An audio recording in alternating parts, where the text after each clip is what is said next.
യേശുക്രിസ്തുവിൻ്റെ അതിപരിശുദ്ധമായ നാമം വാഴ്ത്തപ്പെടുമാറാകട്ടെ. ഈ പ്രഭാതത്തിലെ നമ്മുടെ വായന ഭാഗം ഉൽപ്പത്തി പുസ്തകം 41 മുതൽ 43 വരെയുള്ള അധ്യായങ്ങളാകുന്നു. ഇന്നത്തെ നമ്മുടെ കുറിവാക്യം ഉൽപ്പത്തി 12 അധ്യായം 11 വാക്യം. മിസ്രയീമിൽ എത്തുമാറായപ്പോൾ അവൻ തൻ്റെ ഭാര്യ സാറായിയോട് പറഞ്ഞത്, ഇതാ നീ സൗന്ദര്യമുള്ള സ്ത്രീ എന്ന് ഞാൻ അറിയുന്നു. അബ്രഹാമിൻ്റെ ജീവിതത്തിലെ വൈവിധ്യമാർന്ന രംഗങ്ങൾ പങ്കുവയ്ക്കുകയും കണ്ടും അനുഭവിച്ചും അറിഞ്ഞ സ്ത്രീയാണ് സാറ. സാറായുടെ ജീവിതത്തിൻ്റെ ഉള്ളറകളിലേക്ക് ഒന്ന് കടന്നു ചെല്ലുന്നത് നമുക്ക് ചില പുത്തൻ ഉണർവുകൾ നൽകും. സാറ എന്ന പേരിൻ്റെ അർത്ഥം രാജകുമാരി എന്നാണ്. പൗരോഹിത്യ ചിന്ത അനുസരിച്ച് നോഹയുടെ 8ാം തലമുറക്കാരിയാണ് സാറ. അവിടെ പുരാതന പാരമ്പര്യമുള്ള തറവാട്ടിൽ ജനിച്ച സാറ സൗന്ദര്യവതിയായിരുന്നു. ആ വംശത്തിലെ തന്നെ അസാധാരണമായ ചില ഗുണങ്ങളും നേതൃത്വ വൈഭവവും ഉള്ള വ്യക്തിയായിരുന്നു അബ്രഹാം. ഉറ്റവരെയും ഉടയവരെയും ചാർച്ചക്കാരെയും ഒക്കെ വിട്ടുപിരിഞ്ഞ് ഒരു സാഹസിക യാത്രയ്ക്കായി തൻ്റെ ഭർത്താവിനോടൊപ്പം ഇറങ്ങുന്ന സാറ വിശ്വാസികൾക്ക് എന്നും ഒരു മാതൃകയാണ്. എന്നാൽ സാറായുടെ ജീവിതത്തിലെ ചില പ്രത്യേകതകളെക്കുറിച്ച് നമുക്ക് ഈ പകൽക്കാലം ഒന്നിച്ച് ചിന്തിക്കാം. ഒന്നാമതായിട്ട് ത്യാഗ മനോഭാവം ഉള്ള വ്യക്തിയായിരുന്നു സാറ. പിതൃഭവനവും പിതൃദേശവും ഒക്കെ വിട്ട് യഹോവ അവരെ കാണിപ്പാനിരുന്ന ദേശത്തേക്ക് ക്ലേശങ്ങളൊക്കെ സഹിച്ച് അബ്രഹാമിന് ഒപ്പം നിൽക്കുന്ന സാറായെയാണ് നമുക്ക് കാണുവാനായിട്ട് കഴിയുന്നത്. ഊരിൽ നിന്ന് പുറപ്പെട്ട് ഹാരാനിലും അവിടെ നിന്ന് കനാനിലും പിന്നീട് മിസ്രയീമിലുമൊക്കെ സാറായും കുടുംബമായി എത്തുന്നതായിട്ട് നമുക്ക് കാണാം. ഭർത്താവിന് വേണ്ടി ത്യാഗം സഹിപ്പാൻ അവളെ ഫറവോൻ്റെ അരമനയിൽ കൊണ്ടുപോകുമ്പോഴും അബ്രഹാമിൻ്റെ സഹോദരി എന്ന് പറയേണ്ടി വരുമ്പോഴുമെല്ലാം അബ്രഹാം എന്ന മനുഷ്യൻ്റെ നിലനിൽപ്പാണ് ഇവിടെ അവളുടെ ജീവിത ലക്ഷ്യം. സ്വയം ത്യാഗത്തിൽ കൂടി അവൾ തൻ്റെ ഭർത്താവിനെയും ദാമ്പത്യത്തെയും വീണ്ടെടുക്കുകയായിരുന്നു ചെയ്തിരുന്നത്. അതിനാൽ യഹോവയുടെ സംരക്ഷിക്കുന്ന കരങ്ങൾ ആ മാതാവിന് വേണ്ടി തുണ നിന്നു എന്ന് നമുക്ക് വിശ്വസിക്കാം. യഹോവയാണ് ഇവിടെ സാറായ്ക്ക് വേണ്ടി പോരാടിയത്.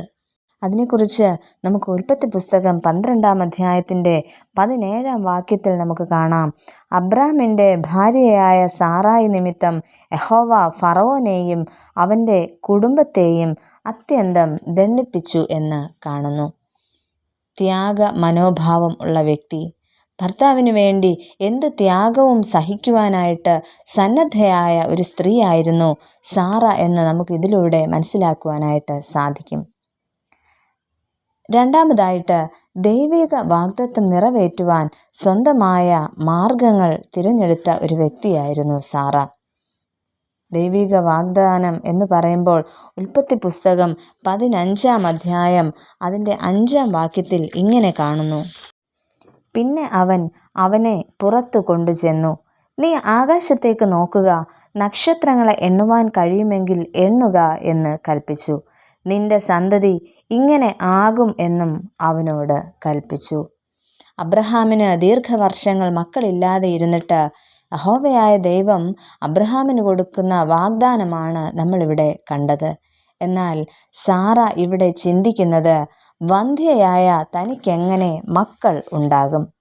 സാറ ധാരാളം ചിന്തിച്ച് എടുത്ത ഒരു തീരുമാനത്തിലേക്ക് എത്തുന്നു. അക്കാലത്ത് ഒന്നിലധികം ഭാര്യമാരെ സ്വീകരിക്കുന്ന പതിവ് ഉണ്ടായിരുന്നതിനാൽ സുന്ദരിയായ ഹാഗാർ എന്ന തൻ്റെ ദാസിയെ അബ്രഹാമിന് ഭാര്യയായിട്ട് നൽകുന്ന സാറായെ നമുക്കവിടെ കാണാം. അങ്ങനെ അവളിൽ നിന്ന് ജനിച്ച സന്തതികൾ ഇന്ന് യഹൂദ ജനതയെ ഉപദ്രവിച്ചുകൊണ്ടിരിക്കുന്നു എന്നതും നമുക്ക് മനസ്സിലാക്കുവാനായിട്ട് കഴിയുന്ന ഒരു വസ്തുതയാണ്.